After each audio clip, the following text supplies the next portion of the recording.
Nah, apa yang disebut dengan investasi? Investasi lazim disebut penanaman modal atau pembentukan modal, gitu ya.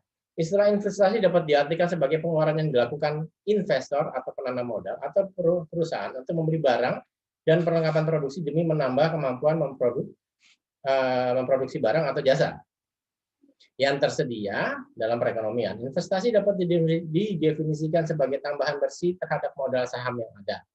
Oke, ini narasinya mungkin agak sulit, artinya belum mendapatkan pemahaman yang utuh gitu ya, tapi nanti akan disertai dengan contoh-contoh berikutnya.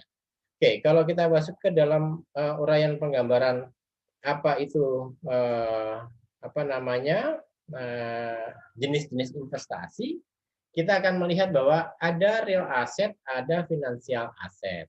Nah, kalau tadi dijelaskan mengenai investasi adalah yang dimaksud kaitannya dengan produksi, produksi itu tadi sudah dijelaskan ya, gitu ya. Jadi untuk pertumbuhan tingkat produksi di negara untuk mempercepat, jadi menurut Malayu SPH Sibuan dalam Mahmud, investasi itu merupakan alat yang mempercepat pertumbuhan tingkat produksi di negara yang sedang berkembang, sehingga investasi berperan sebagai sarana untuk menciptakan kesempatan kerja, gitu ya, tentunya pastinya. Nah, kalau bicara mengenai investasi kan modal awal tuh kita harus ada investasi berupa apa? Berupa real asset. Real asset seperti apa? Tanah, bangunan, dan mesin, gitu ya. Nah, ada dua, satu real asset, kedua adalah finansial asset. Apa yang disebut dengan finansial asset? Di situ bisa falas, deposito berjangka, saham, obligasi yang diperdagangkan di pasar saham. Nah, tentunya kita ingat kalau kita bicara mengenai produksi, kita akan bicara mengenai pasar, gitu ya.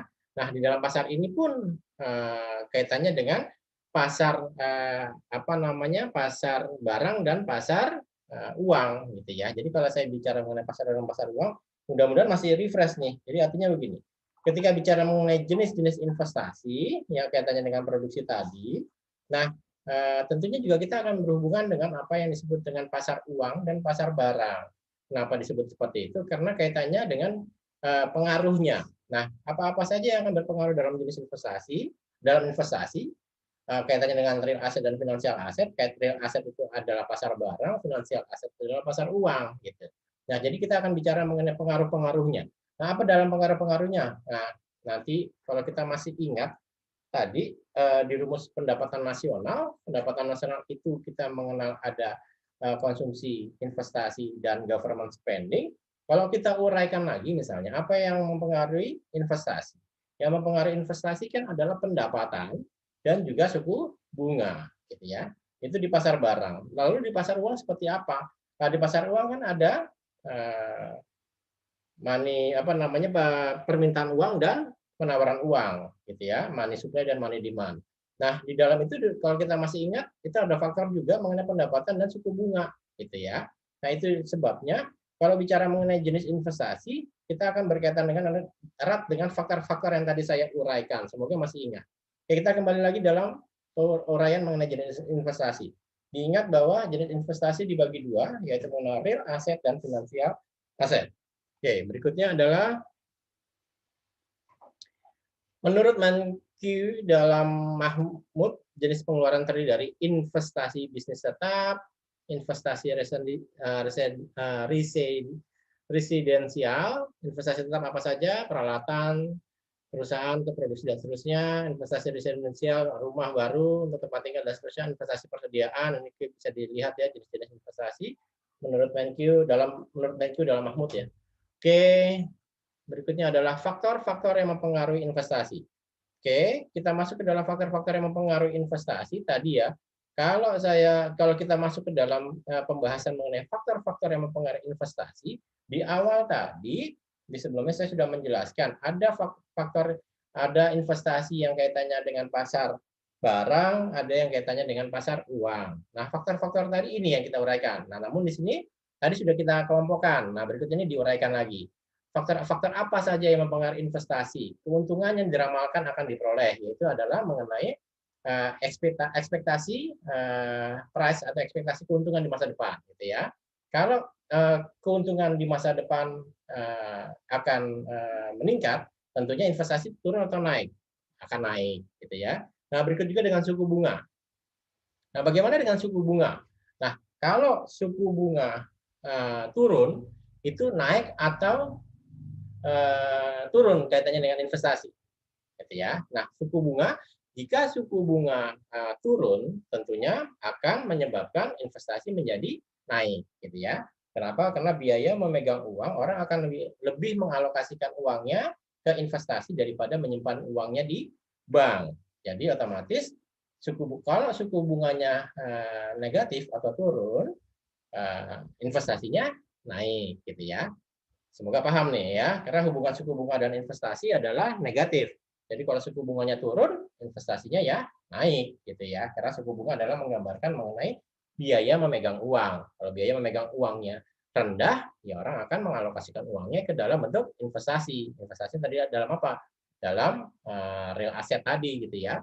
Nah, berikutnya adalah mengenai ramalan mengenai keadaan di masa yang akan datang. Tadi yang bersama dengan yang poin yang pertama mengenai keuntungan di masa depan, gitu ya. Kalau bagus keuntungan di masa depannya atau meningkat, ya otomatis meningkat juga investasinya, hubungannya positif, gitu ya. Nah, bagaimana dengan kemajuan teknologi? Begitu juga dengan kemajuan teknologi. Kemajuan teknologi ini kaitannya dengan bagaimana di area produksi. Nah, otomatis kalau kemajuan teknologinya tinggi, investasinya juga akan meningkat. Oke, bagaimana dengan tingkat pendapatan dan perubahannya? Nah, di sini kita ingat lagi tadi yang saya sudah uraikan bahwa kaitannya dengan pendapatan itu adalah rumusnya Y sama dengan C plus I plus G, gitu ya. Apa C itu adalah konsumsi, I adalah investasi, G adalah government spending, Y itu adalah pendapatan. Kalau pendapatannya naik, investasinya naik atau turun? Ya pastinya naik, gitu ya. Jadi hubungannya positif. Jadi kalau tingkat pendapatan dan suatu negara, gitu ya, atau swasta juga bisa. Kalau tingkat pendapatannya naik, ya investasinya juga naik. Nah, berikutnya adalah poin ke-6 adalah mengenai keuntungan yang diperoleh perusahaan. Nah, ini juga hubungannya positif. Kalau keuntungan yang diperoleh perusahaan itu meningkat, otomatis juga investasi meningkat, gitu ya. Kita mempelajari bagaimana keterhubungan antara faktor-faktor tadi sehingga kita bisa paham apa-apa saja faktor yang kaitannya dengan investasi dan apa hubungannya. Hubungannya adalah negatif atau positif, gitu ya, atau yang tadi sudah dijelaskan. Oke, berikutnya adalah mengenai poin terakhir. Poin terakhir kita akan bicara mengenai penanaman modal dalam negeri (PMDN) dan penanaman modal asing. Ini yang disebut dengan tadi bagaimana, kenapa kita membahas mengenai PMDN dan PMA? Kenapa? Karena kalau bicara mengenai pendapatan nasional yang kaitannya dengan konsumsi, investasi, dan government spending, dan bagaimana peningkatan terhadap pertumbuhan ekonomi, tentu kita mengenal juga dengan pendapatan gross domestic bruto. Yang kita akan lihat adalah secara geografisnya. Geografisnya mau itu PMDN, mau itu PMA, sementara itu berlokasi di dalam negara tadi, itu termasuk di dalam area pendapatan negara tersebut. Oleh sebab itu kaitannya adalah dengan investasi yang kita pelajarin. Nah, kita masuk ke dalam hal yang lebih spesifik mengenai penanaman modal yang kaitannya dengan asing atau penanaman modal dalam negeri. Apa yang disebut dengan PMDN adalah kegiatan menanam modal untuk melakukan usaha di wilayah Republik Indonesia oleh investor atau penanam modal dalam negeri dalam menggunakan modal dalam negerinya tentunya.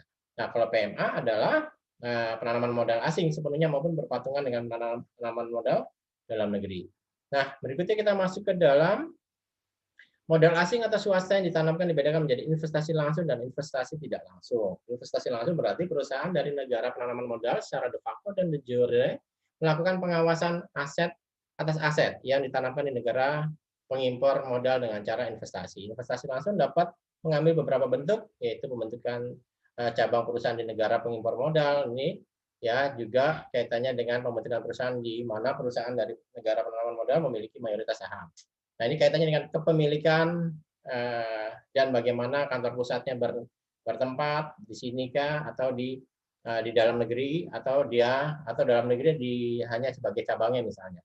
Tapi tetap saja kita masukkan ke dalam pendapatan nasional yang berhubungan langsung dengan dampak terhadap investasi, gitu ya. Kenapa? Karena kalau bicara mengenai pendapatan nasional yang kita hitung adalah geografisnya.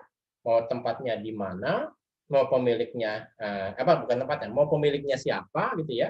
Tapi kalau berlokasi di tempat tersebut, kita masuk ke dalam pendapatan nasional. Jadi narasi di awal yang kita bahas adalah Saat ini pemerintah berfokus pada peningkatan investasi untuk melakukan peningkatan ekspansi ekonomi. Jadi mau PMDN maupun PMA kalau itu berlokasi di Indonesia itu akan berdampak langsung terhadap peningkatan atau ekspansi ekonomi negara tersebut atau Indonesia yang kita bahas kali ini, ya. Itu disebabkan kenapa kita harus membahas mengenai PMA dan PMDN, gitu ya. Selama itu berlokasi di negara tersebut secara geografis, ya itu masuk ke dalam pendapatan negara tersebut, gitu ya. Itu yang kita sebut kemarin sudah kita bahas. Oke, berikutnya investasi tidak langsung, lebih dikenal sebagai investasi portofolio atau rentailer atau yang sebagian besar dari penguasaan saham. Kaitan dengan kepemilikan. Dalam investasi tidak langsung, pemegang saham hanya mempunyai hak atas dividen saja. Itu tadi ya sudah kita bahas ya. Jadi mengenai PMA itu kaitannya dengan bagaimana share kepemilikan, gitu ya. Bagaimana share secara struktural, apakah di sini kantor pusatnya ataukah di sini kantor cabangnya dan seterusnya. Ya. Selama aktivitas ekonominya berlangsung di negara atau secara geografis ada di negara tersebut, yaitu masuk dalam pendapatan nasional, ya. Oke, menurut pasal 3 nomor 25 tahun 2007 bahwa penanaman modal asing diselenggarakan berdasarkan asas kepastian hukum, keterbukaan, akuntabilitas, perlakuan yang sama dan tidak membedakan asal negara dan kebersamaan. Ini menurut undang-undang. Oke, ada efisiensi berkeadilan, ada berkelanjutan, berwawasan lingkungan, kemandirian, keseimbangan, kemajuan, kesehatan ekonomi dan seterusnya. Oke, ini juga menurut pasal 3 ayat 1 25 tahun 2007. Nah, ini bisa dilihat kenapa investasi itu penyelenggaraan penanaman modal, gitu ya, untuk apa? Untuk meningkatkan pertumbuhan ekonomi. Tadi sudah kita bahas ya, jelas terdapat secara langsung berdampak terhadap pertumbuhan ekonomi. Dan bagaimana dengan menciptakan lapangan kerja? Iya, karena ini juga berpengaruh terhadap pasar tenaga kerja, gitu ya. Kalau tadi kita bicara mengenai pasar uang dan pasar barang, hubungan berikutnya adalah mengenai pasar tenaga kerja. Otomatis kalau pendapatan nasional naik, otomatis lapangan kerja juga meningkat, gitu ya. Nah, bagaimana dengan meningkatkan pembangunan ekonomi berkelanjutan? Tadi sudah kita bahas. Berhubungan langsung kenapa? Karena pendapatan nasional adalah dari apa faktornya? Konsumsi, investasi, dan government spending. Jadi otomatis menciptakan akan meningkatkan pembangunan, gitu ya. Nah, meningkatkan kemampuan daya saing dunia, usaha nasional, iya. Oke. Berikutnya, meningkatkan kapasitas dan kemampuan teknologi nasional, iya. Begitu meningkatkan teknologi, otomatis pendapatan naik dan investasi juga akan berdampak naik, gitu ya. Kebalik boleh. Jadi artinya teknologi nasional naik, investasinya juga naik, otomatis pendapatan nasional menjadi naik. Berikutnya adalah mendorong pembangunan ekonomi kerakyatan. Oke, boleh. Ini juga termasuk ya. Mengolah ekonomi potensial menjadi kekuatan ekonomi real dengan menggunakan dana yang berasal dari dalam negeri maupun luar negeri tadi ya. Selama investasi itu aktivitas ekonominya berlangsung secara geografis di negara tersebut, masuk dalam perhitungan pendapatan nasional tadi, gitu ya. Meningkatkan kesejahteraan rakyat, ya. Secara langsung kenapa? Karena akan ada banyak menurunnya tingkat pengangguran dan juga akan meningkatkan pendapatan, akan meningkatkan konsumsi dan akhirnya pendapatan nasional yang dalamnya adalah pendapatan tiap individu-individu yang itu secara agregat tersebut otomatis meningkatkan kesejahteraan rakyat, gitu ya. Oke, dalam laporan buku rencana pembangunan jangka menengah, seterusnya memberdayakan penanaman modal, persaingan kebijakan investasi, masih rendahnya kepastian hukum, lemahnya insentif investasi, kualitas SDM rendah dan seterusnya. Oke, tidak adanya kebijakan yang jelas untuk mendorong pengalihan teknologi dari PMA. Jadi PMA ini berlokasi di sini, namun dia belum ada kepastian bagaimana terjadi transformasi teknologi dari PMA tadi ke dalam negeri. Masih tingginya biaya ekonomi karena tingginya kasus korupsi, meningkatnya nilai tukar rupiah, belum optimalnya pemberian insentif dan fasilitas dan seterusnya.